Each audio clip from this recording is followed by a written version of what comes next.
Hello friends of the Metropolitan Youth Orchestra. This video is the review session for the Practice Well workshop that we had. Looking at this Bartok excerpt, it immediately already shows us that the spoken rhythmic exercise is very handy here. A triplet going into 16ths.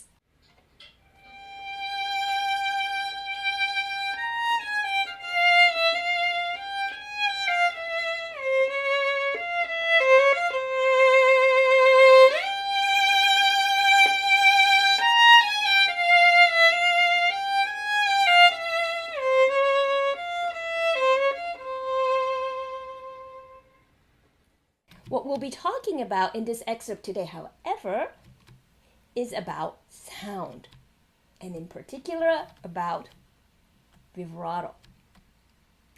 This is the fourth movement from the Romanian folk dances, and it is a very lyrical movement and requires a beautiful and expressive sound. How can we achieve this great sound? You need a smooth right hand and a fantastic vibrato. Now, what are the components of vibrato? We have frequency of vibrato. What does that mean? The frequency of vibrato is the speed.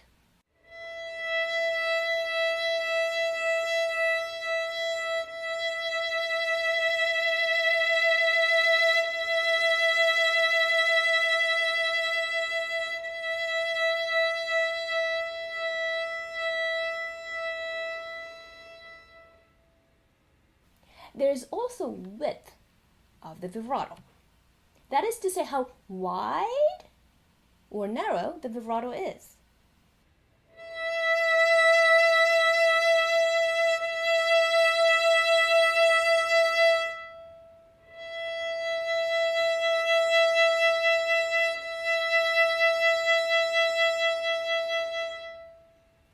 Then comes the ping. What kind of energy there is in the vibrato. Does it feel gooey or more with a sparkle?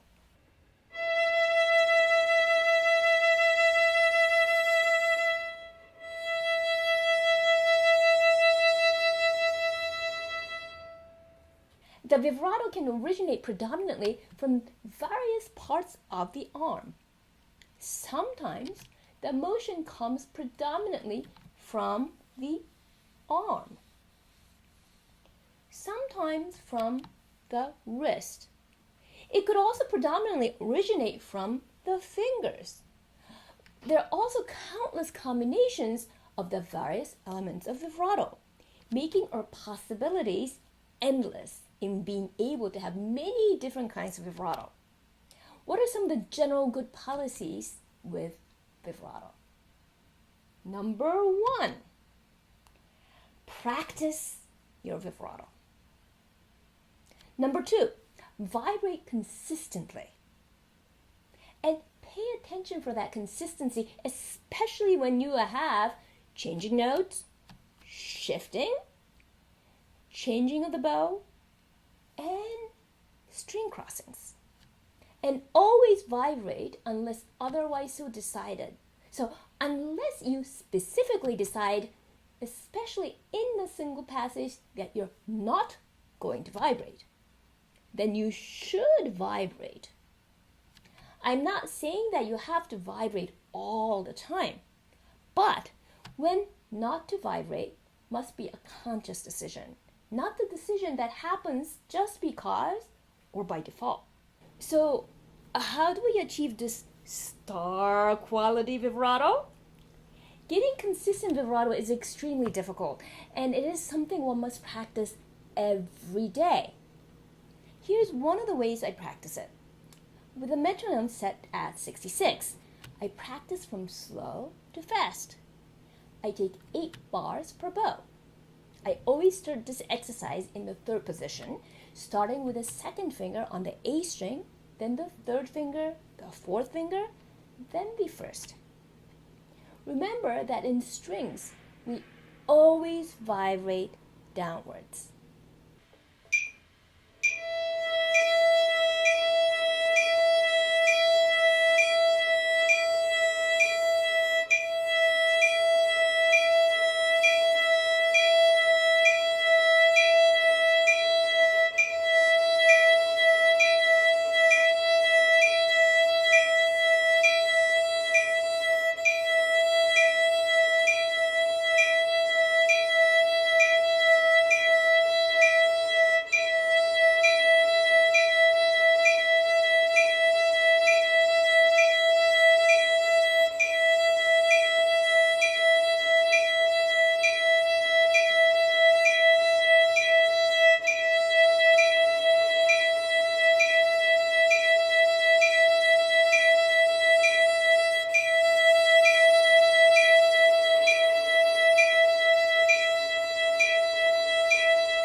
once we have this basic vibrato exercise under our belt, we can also modify by adding different width and ping, and eventually we're able to transfer this vibrato exercise to repertoire.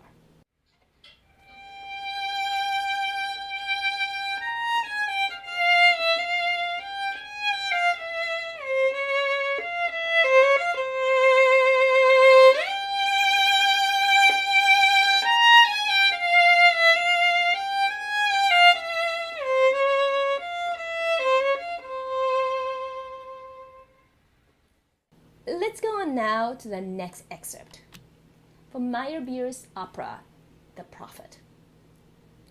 In this excerpt, I see that there are grace notes kind of all over the place, and I don't want them to confuse my rhythm.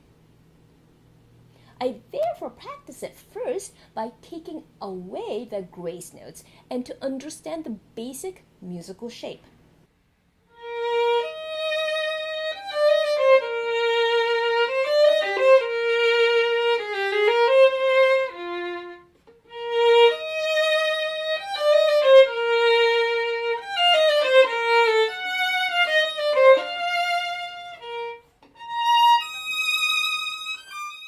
Once I have a clear understanding of the musical shape, I add the grace notes back in. Grace notes are like decorations. Adding them back in should not change or jeopardize our basic musical line.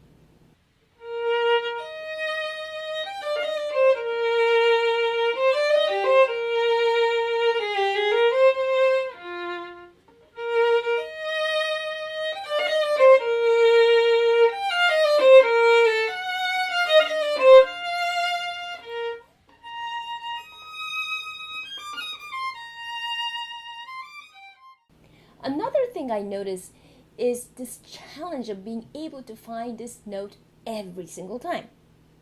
Getting this involves the concept of using and practicing with guide notes.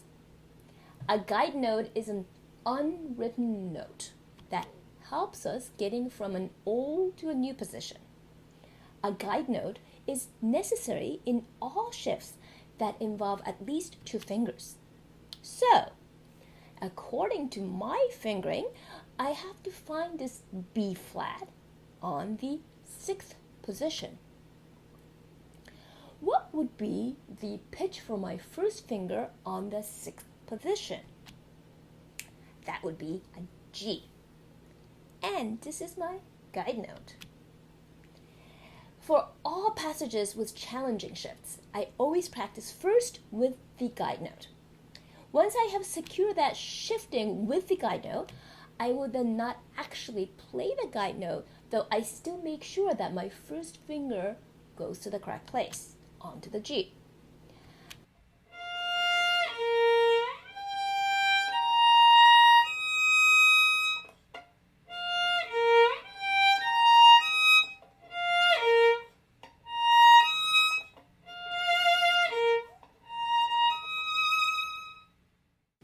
Getting this shift worked out with the guide note, my finding the B flat is always a success.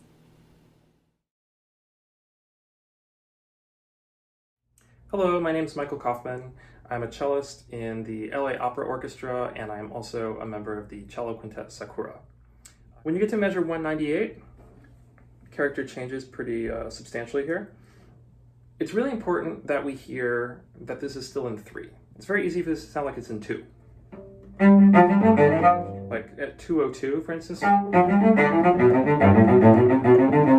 That really sounds like 2. And it's really easy for it to immediately sound like that, even if you don't try to make it sound like it. You actually have to use some effort to show that it's in 3.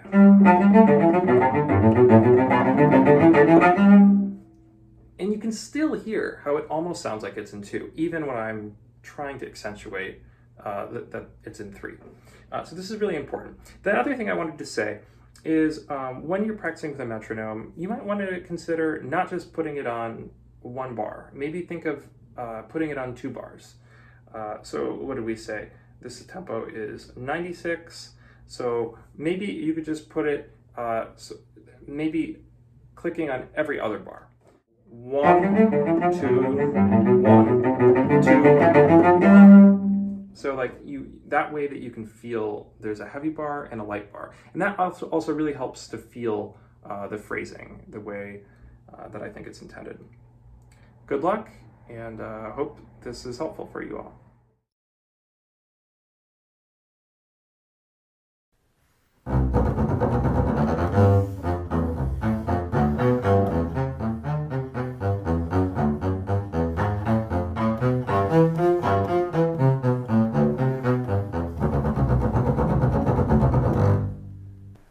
Hello, my name is Will Cravey, and I am a bass player in Amsterdam in the Netherlands. Midori has asked me today to go over the bass national anthem, the trio from Beethoven 5. I'm going to introduce some of the concepts that I think are absolutely essential. The first concept is timing, that everything follows very well. We have this sense of one, and we have these very small subdivisions. And they don't really influence each other, but they guide each other. So we have where the eighth notes fit into the quarters, fit into the half notes. Everything blends wonderfully. And without it, we can't really coordinate the rest. The second thing that I would like to talk about is left-hand muting. If we don't have left-hand muting, we get very, very, a good percussive right hand is ruined by an inattentive left hand. So we really need 3 dead notes and a very well-sustained single string in the left hand. And it's the difference between and hearing the notes you want or hearing all of the notes. The next thing that I would like to cover is putting the bow down in a healthy way. One of the most difficult passages to coordinate is dim dum da dim bum bim, or la da da da da da da da da da da da dim bum dum. When we put the bow down on the string, we have to put it on the string in a way that the bow doesn't bounce. So for me, this means turning the hair slightly and dropping the frog slightly, especially with the German bow, so that when we arrive on a half note or on a quarter note, we can have a nice, clear, safe start to the note. The next thing that I would like to talk about is resonance. The most useful thing we have on the bass is this wonderful resonance that the bass has. We need this both in the quarter notes and we almost risk the notes not speaking in the right hand, but in the left hand, it's really the majority of what we play. Next, I would like to cover the music. We have dum tim, a pickup and a downbeat, followed by dee da dee da da da dum dum dum, a pickup and a downbeat. So we need really to match our body gestures with these ideas. In addition to that, having body gestures of long lines. So instead of, but we have, as the music expands, so do we. The last thing that I would like to cover is flexibility. In the right hand, we can't just have the arm doing everything. We need a little bit of flexibility on all of the planes that we can find it, so that runs comfortably along in a nice tempo with a nice cadence. And as we crescendo, we go from the smaller fingers to the larger forearm, or we go from, for the quarters, an arm to a very active elbow, and eventually for the high notes, the forearm, in order to expand and contract the phrase as we need.